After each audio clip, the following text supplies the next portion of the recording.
ক্ষমতা দেখিয়ে দুদিন বেঁচে লাভ নাই, ফেরাউন চলে গেছে।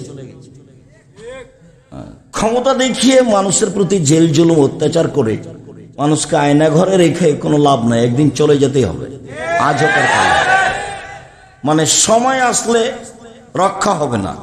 তবে আল্লাহর নবী বলছেন, ইন্নাল্লাহ ইউমলি লিয-যালিম, আল্লাহ তাআলা জালেমকে সময় দেন, জালেমকে সুযোগ দেন অন্যায় করার।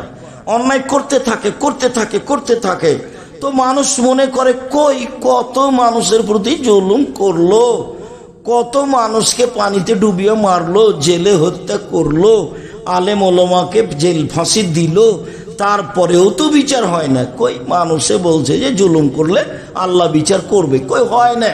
যাই যাই যাই যাই, আল্লাহর নবীও বলছেন, বুখারী মুসলিমের হাদিস, আল্লাহকে সুযোগ দেন, দিতে দিতে দিতে দিতে হাত্তা যা আখাজাত লাম ইউফলিত, যখন ধরে ফেলেন তখন আর সময় দেন না।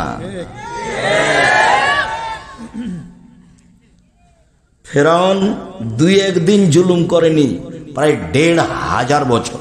তাহলে কত মানুষের প্রতি জুলুম করেছেন। তার বিরুদ্ধে গেলে বালুর উপরে ফেলে দিয়ে হাতে পায়ে কাঁটা মেরে দিয়ে গায়ে সাপ বিচ্ছু ছেড়ে দিত। লৌহ শলাকাধারী ফেরাউন। বড় বড় যারা জালেম চলে গেছে পৃথিবীতে, সর্বোচ্চ জালেম ফেরাউন। তারপরে একদিন সময় শেষ হয়ে গেছে। একদা আল্লাহ মূসাকে বললেন, মূসা তোমাকে ফেরাউনের কাছে যেতে হবে। মূসা বললেন, আমি সাবলীল ভাষায় কথা বলতে পারি না, মুখে সমস্যা আছে, আমি যাব না। আল্লাহ বললেন, আমি মুখের ভাষা ঠিক করে দিচ্ছি, যেতে হবে। তিনি বললেন, ফেরাউনের পক্ষ থেকে আমার উপর একটা অপরাধের অভিযোগ আছে, আমি একটা অপরাধ করেছি, এক থাপ্পড়ে আমি এক মানুষ মেরেছি, এটাও ফেরাউনের পক্ষ থেকে আমার উপরে অপরাধের অভিযোগ, আমি যাব না। তখন আমাকে মারবে। তখন আল্লাহ বললেন, আমি তোমার সাথে আছি, কেমনে তোমাকে মারে সেটা আমি দেখব। তখন মূসা বললেন, ঠিক আছে, তাহলে আমার ভাইকে আমার সাথে দিতে হবে। ঠিক আছে, তাই হলো। মুখ ঠিক করে দিলাম, ফেরাউন মারতে পারবে না, আমি আপনার সাথে আছি। হারুনকে দিলাম, এবার যান। এবার 2 ভাই এসে বলছেন স্বাধীনতা। 2 ভাই এসে বলছেন, বানি ইসরায়েলকে ছেড়ে দেন, আমাদের সাথে স্বাধীনতা লাগবে। বানি ইসরায়েলকে এভাবে দাস দাসী করে রেখেছেন কেন, ছেড়ে দেন। তখন ফেরাউন বলছেন, কে তুমি কি সেই মূসা নও যাকে আমি শিশুকালে বহুদিন লালন পালন করেছি? তুমি কি তোমার বয়সের বহু বছর আমার মাঝে ছিল না? হ্যাঁ, ফেরাউন তো তাকে লালন পালন করেছে। তোমাকে কি আমি শিশুকালে লালন পালন করিনি? তুমি কি বহু বছর আমার মাঝে থাকোনি? তুমি যা করেছো তা করেছো, তুমি তোমার কর্ম করেছো, তুমি এক থাপ্পড়ে মানুষ মেরেছো, তুমি বড় অকৃতজ্ঞ। আমার মানুষকে হত্যা করে আমার দেশ থেকে চলে গিয়ে তুমি আমাকে দাওয়াত দিতে আসো, তুমি বড় অকৃতজ্ঞ। মূসা আলাইহিস সালাম বললেন, জি, আমি যা করেছি তা করেছি, আমি তখন ভুল পথে ছিলাম, আমি আপনার হত্যার ভয়ে দেশ ছেড়েছি। আমার প্রতিপালক আমার প্রতি দয়া করেছেন, দয়া করে আমাকে জ্ঞানে গুণে পূর্ণ করেছেন, তিনি আমাকে নবী করেছেন। ঠিক আপনি আমার প্রতি অনুগ্রহ করেছেন, অনুগ্রহ করে আপনি খোঁটা দিয়েছেন, খোঁটা দিয়ে আপনি বানি ইসরায়েলকে দাস দাসীতে পরিণত করেছেন। ভাষা পরিবর্তন করে তুমি বড় উদ্ধত স্বৈরাচার, তুমি বড় সীমা লঙ্ঘনকারী। ঘোষণা মূসা আলাইহিস সালাম ফেরাউনের সামনে দিলেন। যা হওয়ার তাই হলো। ফেরাউন হত্যার জন্য প্রস্তুতি নিল, মূসাকে হত্যা করতে হবে। তার মানে ফেরাউনের জুলুমের সময় শেষ হয়ে আসছে, ফেরাউনের জুলুমের সময় শেষ হয়ে আসছে। যা হওয়ার তাই হলো। মূসা আলাইহিস সালাম পার হয়ে গেলেন সাগরে, ফেরাউন সাগরে ঢুকে গেল, 2 দিকে পানি দাঁড়িয়ে আছে। ফেরাউন জানে, হুঁশিয়ার মানুষ, সচেতন, যে আমি যদি ভিতরে চলে যাই, পানি যদি দুদিক থেকে চেপে আসে তাহলে কি হবে। এটা তার বুঝের অভাব ছিল না, কিন্তু যখন মানুষ রাগ করে তখন বুদ্ধি কমে যায়। এত খেপেছে ফেরাউন, মূসাকে সে হত্যা করবে, যার কারণে সে রাস্তায় নেমে গেল। দুই দিক থেকে পানি এসে জমা হয়ে গেল। যখন পানি এসে জমা হয়ে গেল তখন ফেরাউন বলল, আন্নাহু লা ইলাহা ইল্লাল্লাযী আমানাত বিহি বানু ইসরাঈল ওয়া আনা মিনাল মুসলিমিন। আমি ঘোষণা দিচ্ছি আল্লাহ ছাড়া কোনো মাবুদ নাই।